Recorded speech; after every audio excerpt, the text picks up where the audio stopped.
Welcome to the How Soccer Explains Leadership podcast, where we explore leadership principles through the lens of the beautiful game.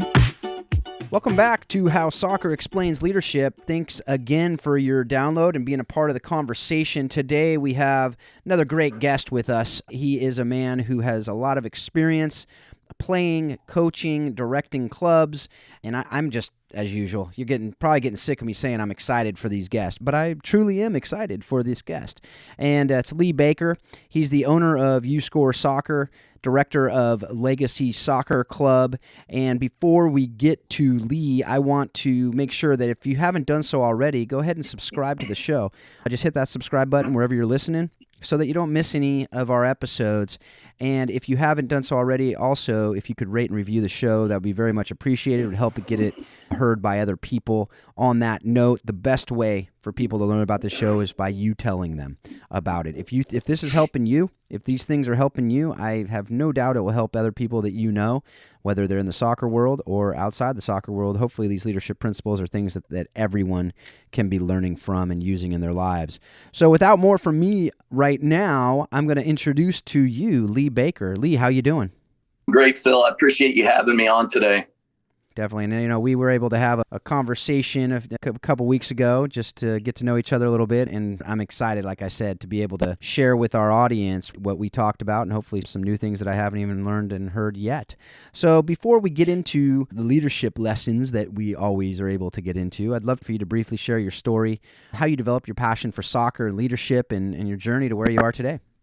Yeah, absolutely. I was born into the game. My father was not. He actually grew up as an American football player, played football at Eastern Kentucky University, met my mother there, who was a cheerleader, and then they got married. And then before they knew it, they were off from their honeymoon to Heidelberg, Germany, where my father was stationed in the Army. And he would go across the street and teach the locals how to play American football. And they taught him how to play European football. And he spent several years over there, fell in love with the game, came back, continued to coach. He was also a basketball player in high school, continued to coach basketball in Kentucky, and also started to coach soccer there. And then the opportunity came up for him to take on a new program here in Houston, Texas, in Northwest Houston at Klein High School. He started the program there, became a legend in this community for sure, retired after about 28 years. And was the winningest coach in Texas history when he retired. So that's a little bit about how I came involved with the game. Started playing at a very young age. I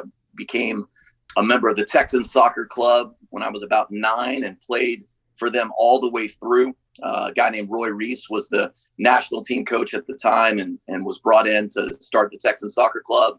Had a great career there. I was fortunate to win a national championship at U16 back when they had the different McGuire Cups and everything else, the Snickers Cup, all those things. And so that was an awesome moment for us as players and as a team. And then went on, played at University of Kentucky.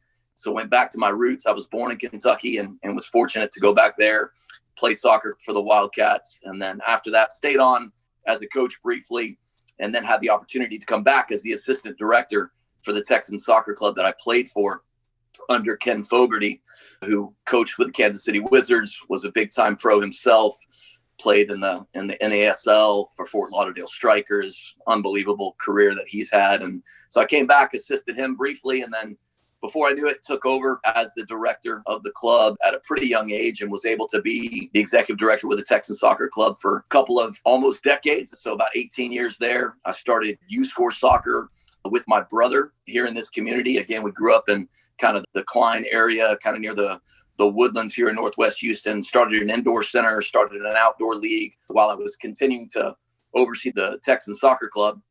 And then we had a really tough situation where we had an embezzlement situation happen with the Texan Soccer Club. And after about a year of trying to pour back into that and get things right, I resigned. And then the club ended up combining with another club here in the area. And then I moved on full time with uScore Soccer, and then recently started the Legacy Soccer Club, which is a nonprofit competitive program here in Northwest Houston as well. So that's a little bit of the background of me in the game. I love what you guys are doing. And I'm always a fan of how we can use soccer as a vehicle to teach life lessons.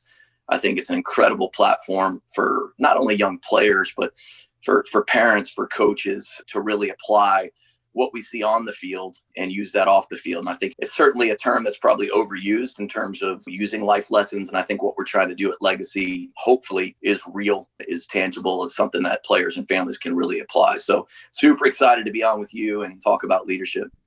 Yeah, we'll get into all those things that you just talked about. And I want to start, not necessarily at the beginning, but I want to start on the side of it where you learned a lot of lessons, maybe from things that people wouldn't really want to go through. And so I just love to talk and start with what you've learned about life and leadership through your experiences that you have learned, maybe through some hardships, whether it's in your leadership of the club that you just talked about, had some embezzlement, had some other issues, really the good, bad, and the ugly of what you've learned and the leadership lessons that have come out of that you think others can learn from as well.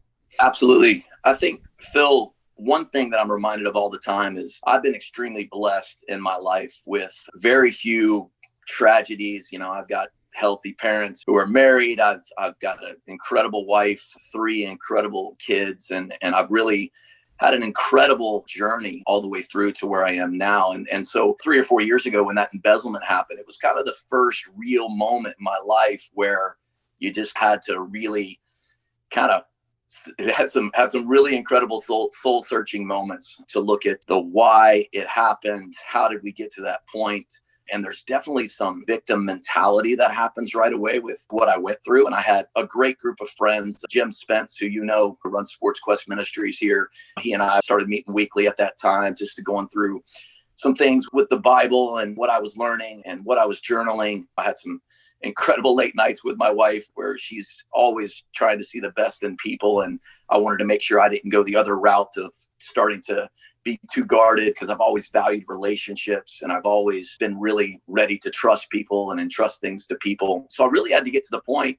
And a lot of it happened within the last year, Phil, when you look at what happened with the pandemic and being isolated a bit, being quarantined a bit. You know, I took on even more of a time where I would go out on my own, just as Jesus did, and went out to the wilderness a little bit, went on a lot of runs, went on a lot of podcasts, had a lot of time reading, and really got to the point where I was like, you know what, I need to stop claiming that I was a victim here, that I need to take ownership, responsibility.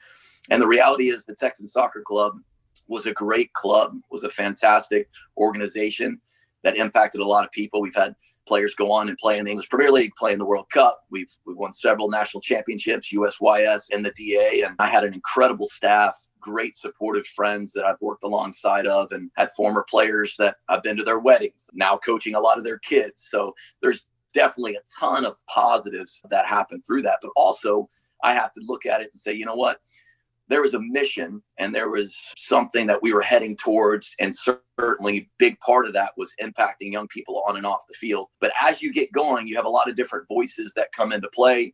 You start kind of losing track and going off this path and that path of, do we do a girls club? Do we pour it into the developmental academy? Well, what about the ECNL? And you have so many different voices and different ways you can go about things that I think we became a very big organization. We probably lost a lot of the intimacy that I've always valued in my life. I was a big fan of Young Life growing up. That's actually where I became a believer in Jesus back in high school. And they value relationships and earning the right to be heard and pouring into people. And when we became so big, we probably scaled too quickly. We developed, a lot of campuses, and not every campus looked the same. So for me, it's important to take a look back and to be vulnerable and to be humble and to say, here's where we went wrong. Again, we did some great things and I have great relationships with a lot of those people. But I felt like with uScore and what we're doing there, we started with an indoor center. Before we knew it, we had an outdoor league that kind of fell to us there. And we went from 80 kids to 1,400 kids in our outdoor league program.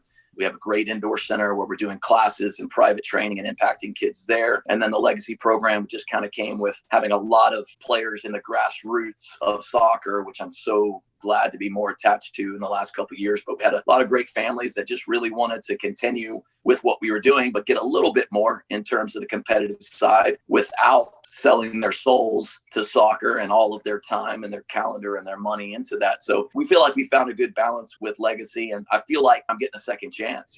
It's a beautiful thing. And I think everyone in life is going to have moments where they mess up and they need grace and they need just new perspective and new opportunities. And I feel like now we've had a lot of staff that came on board with Legacy that were with me with the Texans because we're very like-minded in wanting to impact kids and wanting to impact families and that they believe in that mission. And I feel like it's my responsibility to use what I've learned as a leader and realize, I'm big on, I feel like for me personally and professionally, the lid that I have is the lid that I give myself. If I don't try to grow that lid, if I'm not learning, if I'm not trying different things in terms of leadership and learning how to delegate better and self-evaluating and planning my week properly and managing my time properly. So I just feel like I have a great second chance now to do some things that maybe aren't so much focused on success, but a lot more on significance. And I think that we can define success in a lot of ways on the field and off the field.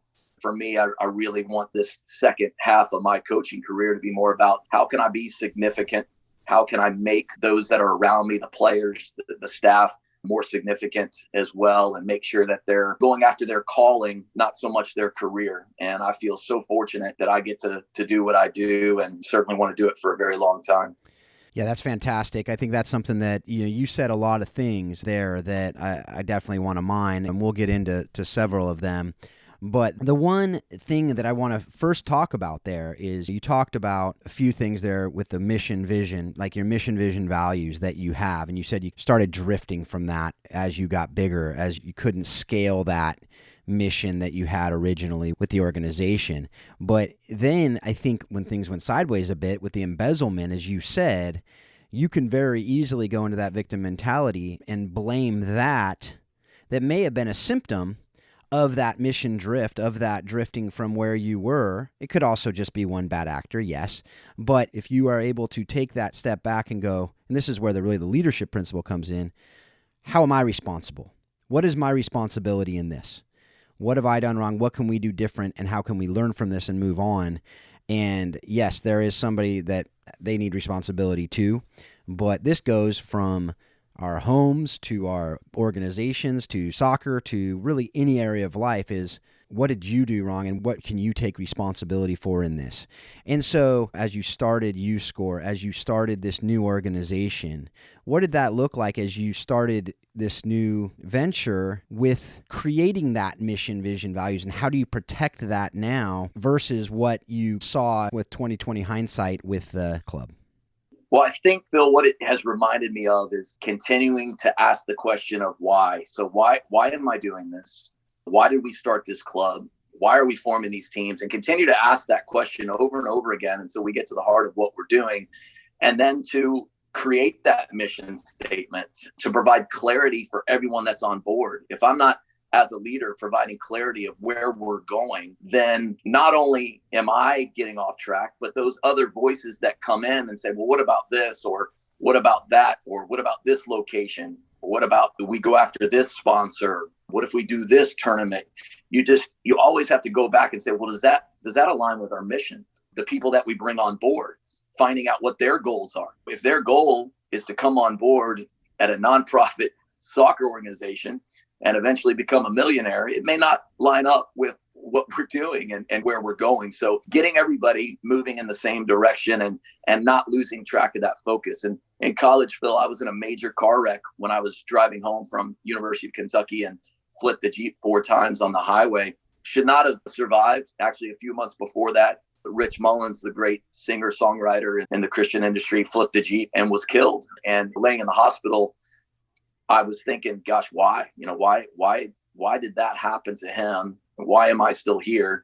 I've got a big scar on my left arm that reminds me of the grace. Ironically, my wife just got her first tattoo that says by grace on her arm. So it's kind of funny that we both have that on our left arm to remind us of what grace is. But I think when I got distracted in that car wreck, I lost the why. I mean, I wasn't alone in the car, and my responsibility should have been getting us to the destination safely. That's obviously what should have been my focus at that time. And when I looked down too long and got distracted, put people in danger and myself as well. And I think that, again, now that we're starting something new, I have to look at different examples of what's happened, even the analogy of the car wreck, and say, you know what, I've got to stay focused.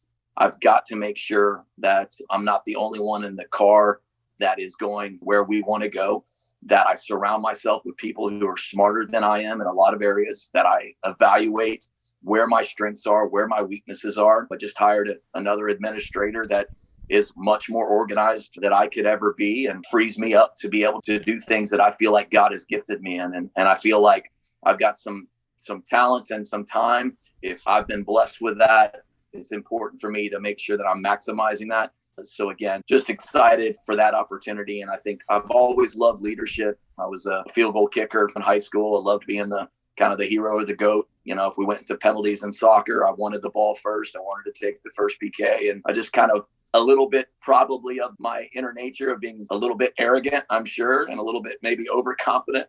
But I just kind of love to lead. I love to be in the front and take the arrows first if I need to. I just feel like that's how God's equipped me. And hopefully I'll do that in a much wiser way this time around. Yeah, and as you say that, we've alluded to doing things a bit differently, and that your mission, vision, values is that you have set it up with the Legacy Soccer Club, with the uScore facility. And, you know, it's something that, for folks, we're not going to go into the nitty-gritty of mission, vision, values in this episode as we did. If you want that Matt Parker episode, it was, I believe, I'm going to get the episode number wrong, but it's a few episodes ago. And you can go check out Matt Parker's interview. He's a director of a nonprofit, and he talked about that mission, vision, values, and the importance of that. And if you don't know what we're talking about, go back and listen to that episode. It's really good. It also points to other resources out there that are phenomenal. But we've alluded to the fact that the Legacy Club that you now are the director of is doing things a bit differently than you see in a lot of the clubs out there. I'm not going to say nobody else is doing it, because there are clubs that are doing it. Sure. But can you get into some of those things and really the why? You've talked a little bit about the why, but the things that you're doing that are a bit different, and really you're teaching some of these life lessons through the game. And I'd love for you to be able to talk about some of those specific lessons that you're able to teach to the kids using the game itself. Well, as you mentioned, Phil, there's a lot of people doing some great things, and I have very few original ideas. And the internet's a huge blessing for all of us to be able to navigate and see some great things that are going on. And we genuinely believe that a rising tide raises all ships. We try to act like that in our community. And if we continue to get better and that makes someone else a bit better, then soccer wins, kids win, family wins with options that they have. So I think saying that you love someone and acting like you love someone are two different things. Obviously, your love is based on those actions. And I feel it's similar with preaching about, hey, we're doing things differently. Hey, we're separated because of this or that, or you should join our organization because we believe in this. But you actually have to put it into practice. And so, for example, with us, we want players and families that are not just full-fledged soccer. Now, if we have players, and I think we will have plenty of players that grow through our program, that do great things on the field, maybe become professional players, as we've had when I've been running organizations in the past. But the goal for us is genuinely to make sure that soccer is fun, number one, that it's less stressful for families, and that we are using soccer as a vehicle to teach life lessons. So, for example, most programs in our area do 3 nights a week of 90-minute sessions. And in our Northwest Houston community, that means a lot of time in the car as well, a lot of driving, it's just lots of traffic, lots of getting there. So for us, we do 2 sessions a week that are 2 hours long. We include 30 minutes of what we call our legacy learning time, and we include 30 minutes of sports performance with and without the soccer ball as well. So in our legacy learning time, for example, Phil, this past fall, we started the year with going over zonal defending and pressure, cover, and balance, and the principles on the field. It took about a month to go through those things. But in the meantime, not only were we teaching the right ways to play in a zonal back 4 or a zonal back 3, depending on the system, we also took players into the classroom and we talked to them about maybe the pressures they were feeling at that time. We're in the middle of a pandemic, and to have young players literally break down and talk about some of the pressures they were feeling with learning at home and dad losing his job, having to sacrifice certain things because of the financial situation their family was in, but to move on to balance, for them to talk about how they are learning how to balance things on and off the field, to go into cover the next week and talk about how they can help cover for mom who's had to now go back to work to help the family out, and they're helping with their younger brother. I mean, those are real legitimate situations that as a staff, we feel great about, that not only are we teaching things on the field, but that they're going to have a lot of memories and lessons learned that hopefully go into their marriages, their careers, their educational pursuits, or their professional soccer careers, but that we are equipping them to be ready for what lies ahead. Right now in January, our topic for the next 3 weeks is on goal scoring and goal setting. So off the field, we are talking about, and they've turned in their sheets over the last couple of days, and we're teaching them how to set goals that are not just, well, I want to be a better soccer player. Yeah. Well, no, when you set goals, you have to be specific.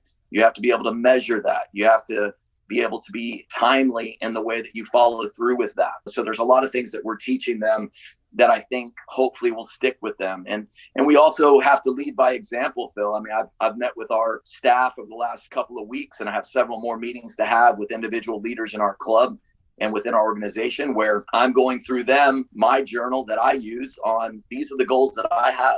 These are my goals socially. These are my goals spiritually. These are my goals financially, physically. What are your goals as a staff member, and how can I, as a leader, help you achieve those goals? And then now go do that with your players, go do that with your teams. And hopefully we're creating a culture. I know you're huge on culture, and I'm big on culture. Obviously, you and I both being Man United fans see the importance of what culture can do and how it can destroy things as well. So for us, again, we feel like we are trying to do some things a bit different. And again, we're not original on probably most of that, but we certainly are trying to implement it. And I think the families that we have involved really appreciate and really feel like they're getting some value beyond just, hey, my child is improving technically and tactically and physically and mentally, but they are also being equipped to be a great young person moving forward. I can't tell you how much I love that. I mean, we're a dozen episodes or so into this as we're recording, and if you don't know already, basically you're speaking my love language with what you just talked about there, where you're teaching the life lessons and skills through the game. That's what this podcast is about, and I absolutely love seeing how you're putting it into action and not just talking about it. As you said, it's easy to talk about it and say you're all about character and ethics and everything. It's another thing to live it out. So I just want to encourage you with that and say keep running the race, my brother. The other thing I want to point out, too, as we've talked about, and again, I know this just because we've talked about it a little bit, but you're teaching these life lessons, you're teaching leadership lessons, you're teaching goal setting, you're teaching covering and all these other things, but you're also teaching ethics, which is something that as we go into our culture today, we unfortunately see. I mean, you saw it in the last club you were a part of, right? Ethics. If ethics were something that were instilled in that woman, she would not have embezzled money. And so when you look at these things with these kids, to say soccer is a place you can learn how to be, yes, a driven person who's going to be able to set and achieve goals. It's going to be able to help your family, but it's also going to help you be a person of character and integrity. And so how have you shown that? What are some examples of that maybe as you're training them up? And not to say you weren't doing this in the past club, but just really intentionally where you're showing that ethics and character and integrity are really what you care about at the end of the day, other than maybe the score on the scoreboard, which you care about as well. But you know what I mean. Yeah, I think you can do both. I think you can achieve excellence and be competitive and want to win games while also going about it the right way. I mean, we've had opportunities as coaches and leaders with a lot of people watching. And again, even in that moment, you're able to remind your kids, you never know who's watching. But we've certainly had the moments there's plenty of examples we can use where the ball just goes over the line right in front of you. As a coach, you're right there. And maybe it's a day where a linesman on the way to the game, a second official on the way to the game, had a flat tire, didn't get there, and you have two officials, and you and the other coach are a little bit more responsible to be honest about what's going on that sideline, if the ball went out or not. And so I think that right there in that moment, you've got players who see that the ball went out, you know it went out, and you have that brief moment to be able to say, referee, that was out. It was out on us, their ball, their throw. And that's just a little thing. I mean, we had a moment where a while back, a ball was shot and it went through a hole in the net. I clearly saw that the other team scored a goal. It went through the hole in the net. The referee gave a goal kick. The other coaches went nuts that it went in. It was a massive, important game.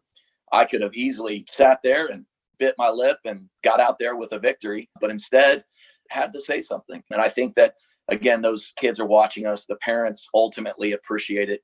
that they're around people that they can trust and are going to instill and do the right things. And obviously, as a believer, I know God's always watching for those moments, but I think even just as whatever people believe and whatever faith backgrounds people come from, that we have a responsibility, and we see it in our culture right now. I mean, I think everybody can agree that there's a massive lack of leadership in a lot of different realms. And hopefully we're training up new leaders and having players and young people that have empathy, that have humility, that they don't always have to be right all the time, but will always kind of check their hearts and check themselves and put their head on their pillow at night. I mean, that's one thing my mom and dad always taught to me. I mean, taught me, can you put your head on your pillow and know that you're going to have a good conscience when you go to sleep, that you said and did the right things. Because Phil, to be honest, some of the things that have happened over the last couple of years, we were a massive club in South Texas and had a great name throughout the entire country. So obviously being the executive director when things went south was tough. And I was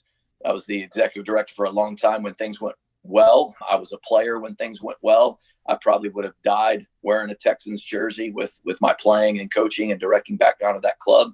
So it was extremely humbling time, an extremely hard time. But again, you just have to move on in life. Life is too short, and just continue to try to use the lessons that you've learned and the experiences you've learned to pass on to these younger players. And some of the letters and stories I received from former players about things that have happened in training or little moments off the field, or how I acted to a waiter on the road, how I handled a situation at the front desk at the hotel. I mean, they're always watching, man. And you know that. Hopefully, as coaches, we will take more responsibility. We're not going to be replacement parents. We've got a lot of families that only have a mother or only have a father, and it's not our job to replace that. But there is certainly a lot of moments where we can step in and fill that role to the degree that we can. Definitely something that I 100% agree with. And we know it if you have kids, your kids are watching, whether they say it or not, whether they talk about it or not. I have a 19-year-old now, and she says things now to me that I go, yep, she was actually listening when she didn't seem like she was listening as a teenager, Oh, yeah. And so it doesn't always come back. You don't always know. You don't always hear it and get those little nuggets that tell you, okay, we didn't completely waste our time. But especially when you're coaching, they're watching you. When you're parenting, they're watching you. When you're leading, they're watching you. And they know your weaknesses. And so when you show them your weaknesses, then they like that. But also they need to see that you're a man of character, a woman of character, integrity. But here's the other side of that coin. The importance, as we talked about, creating mission, vision, values for a club, the importance of knowing who you are, the importance of sticking to it. But with that comes, not everyone's a fit for that, right? Not everyone will like what you're doing. Not everyone will like that you told that referee that ball went through the hole in the net and you lost that game, or you tied the game and maybe you didn't go on in the tournament, or whatever it may be, that that's more important than that short-term result is way less important than that long-term implication of a decision that may not have shown that integrity. But not everyone's going to like that, because maybe the parent, maybe the kid, whatever. So how do you handle that? How do you do that as a leader? How are you able to move forward with that understanding?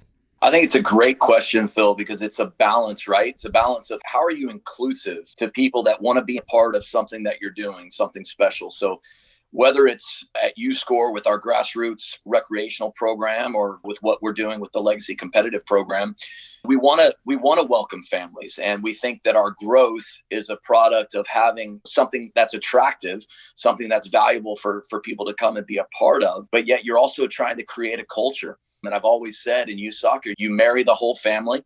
So it's not only the child that you're bringing into, and we've all been there as coaches. You got a great, sweet kid that's just really maybe shy but just hardworking and a great fit for the team. And then you might have a mom or a dad that's on the sideline that is a problem in some different areas and can drag the culture down and can give the team a bad reputation in the area, can give the coach a lot of headaches in trying to teach. And so it is a very tough balance of dealing with that. And I think that ultimately what we try to do is make sure that we stick with what is most important to us, what is the greater good of what we're trying to do, and what aligns and what doesn't. And it's not black and white, that it's just not. You have to handle each situation differently. But if there's a player, for example, that just eats, lives, breathes it, wants more of it, and we're in a moment where, hey, no, it's the off season. Right now, Phil, we've got a couple of Legacy teams that are playing basketball, and we've signed them up for the Winter League, and they wear the Legacy stuff, and we have Legacy staff coaching, and we're playing 5v5 basketball, and we're using every element of soccer principle to teach them on the field or on the court. There you go. There's a little slip right there of how we're coaching, but we think it's great. And we love seeing them smile. And we've lost several games, but they're learning a different approach to sport. But if we have a kid that kind of, or a parent or family that frowns at that and says, hey, I know it's the off season, but this is when champions are made and they need to be training 4 nights a week, then we have the right conversation at the right time in the right way. And then we try to champion the moment too and say, hey, this player was with us for 3 or 4 seasons, did a great job, and now they're moving on, and we're wishing them absolutely the best. I coached in a game last night, Phil, where a girl from the team we were playing against was with us several years ago and moved on. I mean, when you have 1,500 players, you're not going to get everything right.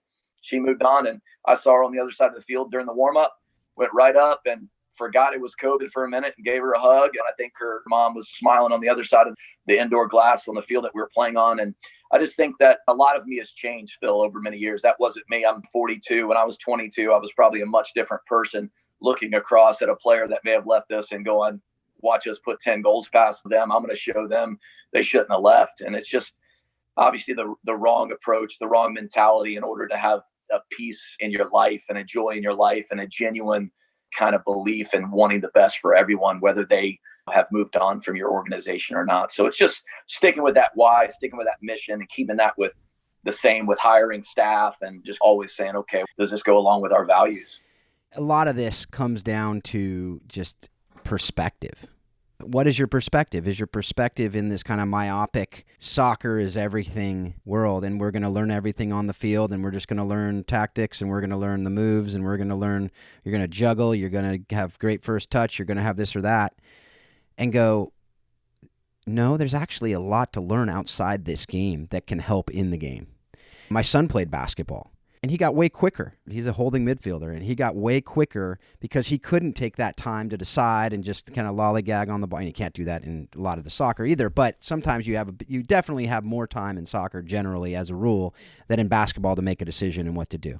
And so you could see the difference on the field. And I think the same goes for just life, is we can learn from other disciplines in the work that we're doing in whatever we're doing. So if we're a nonprofit, you better be learning from the for-profit world in what excellence mean. In soccer, you better be learning from other people. I'm going to have in a couple episodes, and it may have already happened, but as far as interviewing, a field hockey referee who wrote a book on baseball, because we can learn a lot from him in our coaching, in our leading, in everything that we're doing. And so I think that what you just talked about there is so important, and I don't want people to miss it because you're not taking that kind of forest view of it. But it really does come down to a perspective, knowing who you are, knowing what's important to you, and really that long term, as you talked early on in this interview about goal setting, that your goal is not, you have some short-term goals, but you also have those long-term goals, that time-bound, you have a longer horizon out there on some of your goals, and keeping all of those in mind at the same time. Because if you don't have those and you don't have them written down and you don't know that, as you said, you marry the whole family in soccer, an organization like soccer is only as strong as its weakest link as well, because that weakest link will be shining and representing that organization. What do you think about that? I mean, do you agree with that? Do you disagree, or do you have a take on that you've learned, or any stories that you might have? Yeah, I do. I think you mentioned the word perspective, and I think that as leaders, it's important for us to have experiences so we can provide perspective.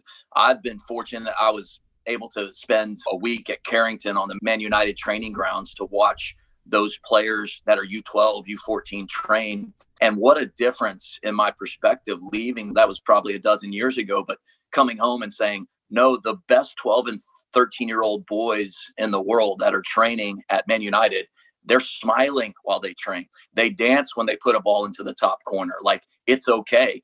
And they don't have to run when they lose, because they're so competitive that they enjoy their soccer, but they don't want to lose. So over here in America, gosh, we hear it all the time. Losers run. Losers get on the line. Over there in the training that I watched, it's much different, where they just are naturally wanting to be great and then enjoying their soccer while they're striving for greatness.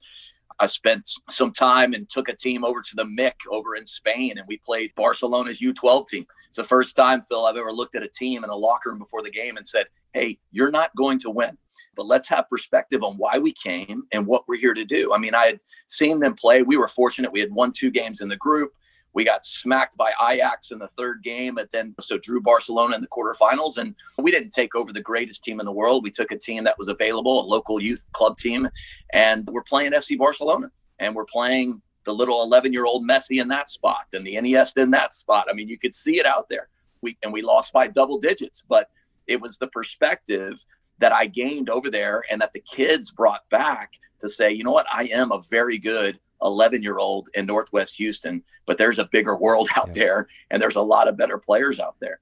I was able to go to Haiti about 18 months ago before the pandemic and spend some time with Core Love at an orphanage down there, and then seeing a much different side of soccer than what I saw at Man United training grounds. When you're on dirt fields and when you're at an orphanage and the soccer ball has zero air in it, and you're down with other coaches and players and you're seeing this, you get a different perspective. So for me, it's my responsibility to come back and tell parents, hey, look, number one, in my experiences in Spain or some of these higher level clubs in the world, your child maybe is not as good as you think they are. And it's my job to give you some reality and perspective. And then on the other side of the coin, it's to sit in a room of young players and say, hey, I know that field out there is a little bit worn down after 2 months, and not every blade of grass is where you want it to be. But let's have perspective here. Let's take a look at some of these photos down in Haiti. And then as soon as this pandemic ends, let's have some of you come down there and gain a little bit more perspective on the joy of playing, on just the blessings that we have of being able to put on soccer cleats, new ones at that, about every 3 months that our parents can buy us. There's a different world out there. So having perspective as a leader, and again, being responsible to that and accepting that and not passing on. I think we can be a bit lazy at times or be a bit selfish at times. And the reality is who's been given much has required much. So I think it's up to us as leaders. If we've had experiences in the game, if we've been blessed to play at certain levels and to coach at certain levels, that it's our job to educate these young parents with perspective, though, with the right perspective that there's a bigger thing going on.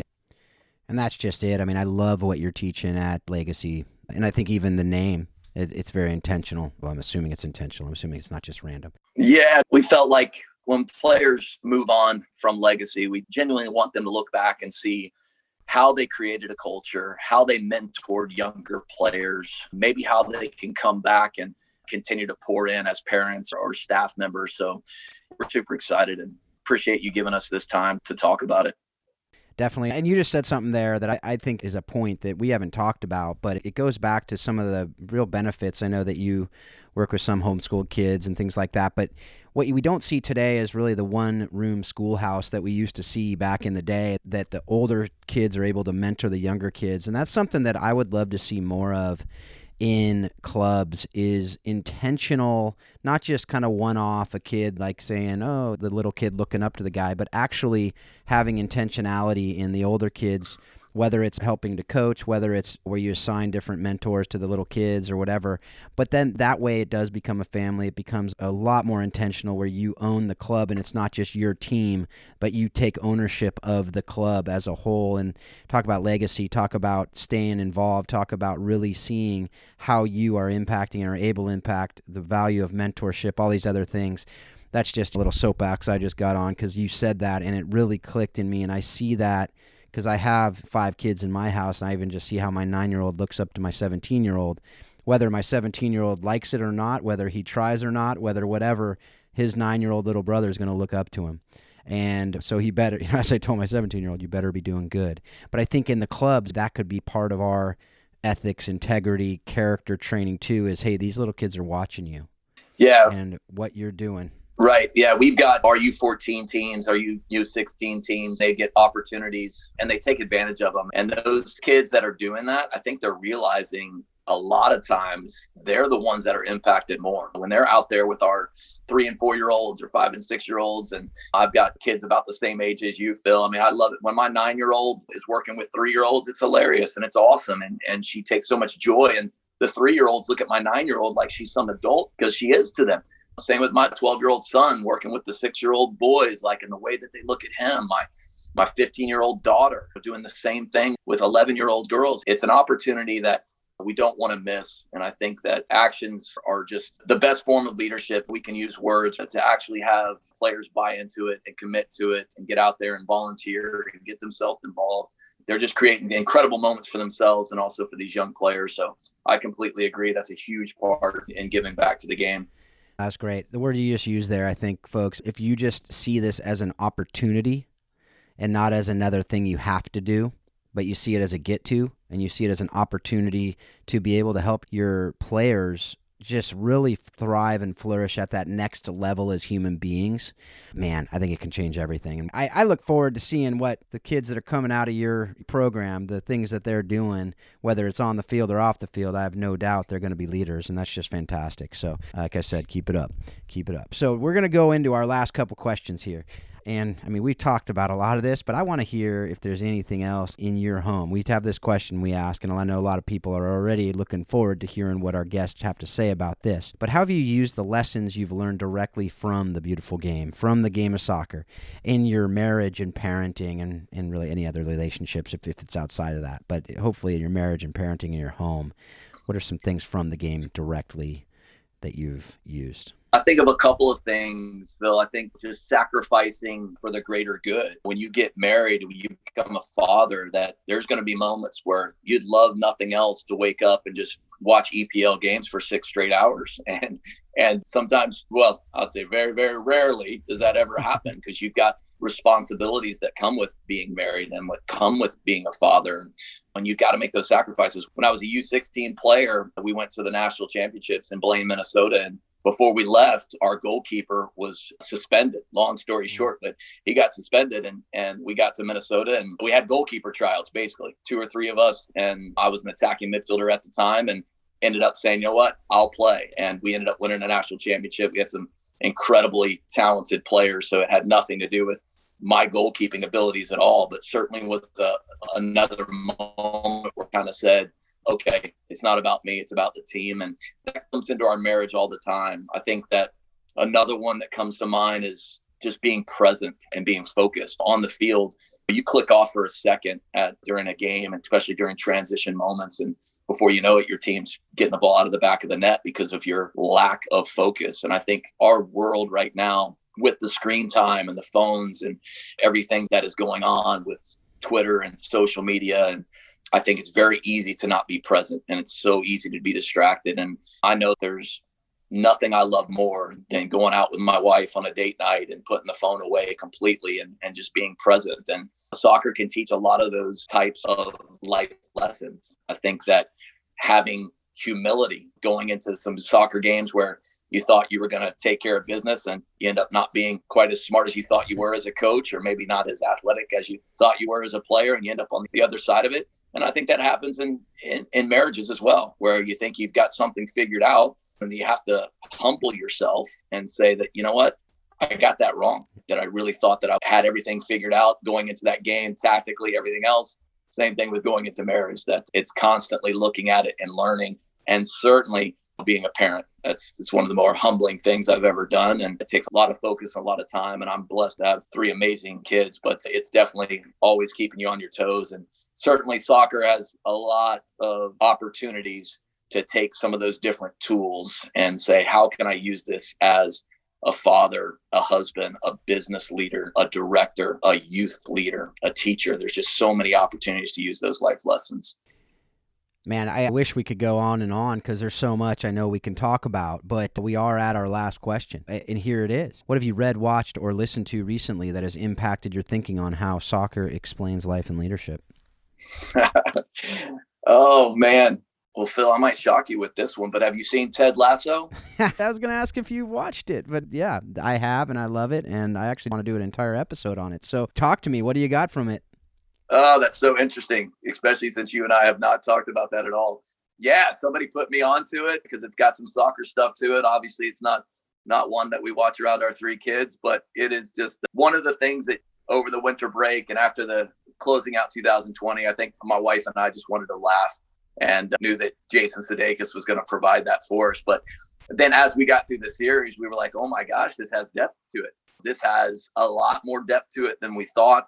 There's some incredible just lessons on humility as a coach, giving other people responsibility. I mean, the way that he delegated to basically the equipment manager, realizing, hey, my weakness as a manager is that I don't know soccer, and that's hilarious to say that. Obviously, people who haven't seen the episode need to go see it. But I think for someone to say, hey, I'm weak in this area, but I'm strong in this area. I'm strong in being a servant leader. I'm going to bring the boss biscuits every morning. I'm going to make sure that I'm there and present for these players. I'm going to build relationships with these players that they're going to start trusting me. And even though I can't kick a ball, they're going to start respecting me. So it's just a really, again, just an interesting watch, because it certainly brings out a lot of laughter and things like that. But also when you step away from it, and there's been many times where my wife and I have watched an episode before going to bed, and then I was laying there, I'm like, you know what? There's some depth there. There's some nuggets of truth in that. There's some wisdom in that. So yeah, probably shocked you with that answer, but I read a lot of different leadership books. I'm a big fan of Michael Hyatt and Bob Goff and a lot of those types of guys. But in terms of my impact in the last couple of months, it's got to be Ted Lasso. Credit to him. Well, you're not alone on that. I mean, it's funny because I do another podcast called Think Orphan, and my co-host is a big Alabama football fan. And we do recommendations at the end of our show, and he shocked me with it. You didn't shock me with that. He shocked me with it because he's not a soccer guy at all, but he goes, I got one for you. I'm not going to tell you what it is yet, and we're going to talk about it next episode. So I got off the call with him. I said, was it Ted Lasso? And he says, how'd you know? I said, because it's brilliant. Because that show is brilliant. Now you've convinced me that I need to get on with Paul and do an entire show on that one. I think I've tried. That's I right. actually reached out to, if anyone listening knows anyone involved with the show that could get me to get either Nate the Great and whoever plays that role, or Sudokus, or am I blanking on the other coach? But any one of those guys, because I would love to have a conversation with them directly about it, and really the writer of the show more than anything, because the writing is brilliant. I think Sudokus nails it. I was actually very skeptical when I saw it was going to be an entire show, because the commercials were fantastic, but they were 4 minutes each, you know? Yeah. And to do an entire series. But the leadership lessons in that, coaches, if you've held out on watching for whatever reason, like you said, though, don't watch it with your kids unless you've screened it first and you're okay with that. If you are, maybe we'll have a conversation about that. But there are lots of language. It's got the British humor, a lot of sexual references and things like that. But fantastic leadership lessons on so many levels. So thanks for bringing that one up. I will have to say, I imagine you've also learned from, now this will hopefully it won't date it. Hopefully this will last a long time, but I imagine you've also learned leadership lessons from seeing Manchester United get back to the top of the table. Yes. But let's hope that is true when people listen to this in a few years. But it's been a fun week. I'll give us that. We'll take a week right now. I mean, we got right. Liverpool this weekend, so we'll see how long it lasts. I do laugh, and I've said this before on the show. My kids have asked me, was Manchester United, were they ever good? My son's the same thing. He's stuck with it. He's a Red Devil, but there's definitely been days he's like, I'm done, Dad. I'm done. I'm done. So he's back on track now. That's right. Okay, folks. So I'm sure that was, for some of you out there, that was probably more Manchester United conversation than you'd want to have. But you know what? It just is. It's what I'm going to do. But thanks again for being part of this show. Thanks for being just your life, for what you're doing, for sharing your wisdom with our audience. Very, very much appreciate it. Phil, I appreciate it. It's just another testimony to relationships. I mean, I love how our mutual friend connected us, and I just hope that during this time where life is tough and it's hard to be around people, even literally right now, that people still find a way to connect and learn from each other and spur each other on, because you've done that for me. So appreciate it, man. Well, thank you. And so folks out there, thanks again for the download. Thanks for being a part of this show. If you have anybody that as we just heard, this conversation happened because of a mutual connection that referred me to Lee. So, if this is something that you have someone that you think they should be on the show, or if you think you have something to offer to help other people and to help other people to flourish, drop an email to me at phil@howsoccerexplainsleadership.com, and keep listening, keep helping others, keep encouraging others to do the things that we're talking about on the show. And I just encourage you to take everything that you're learning from this show, everything that you're learning as you're reading, if you're watching Ted Lasso or some other things. I know you'll be laughing when you watch Ted Lasso, but hopefully you're learning as well. You take all these things to help you to be a better leader, to help you to understand better how soccer does explain life and leadership. Thanks a lot. Have a great week.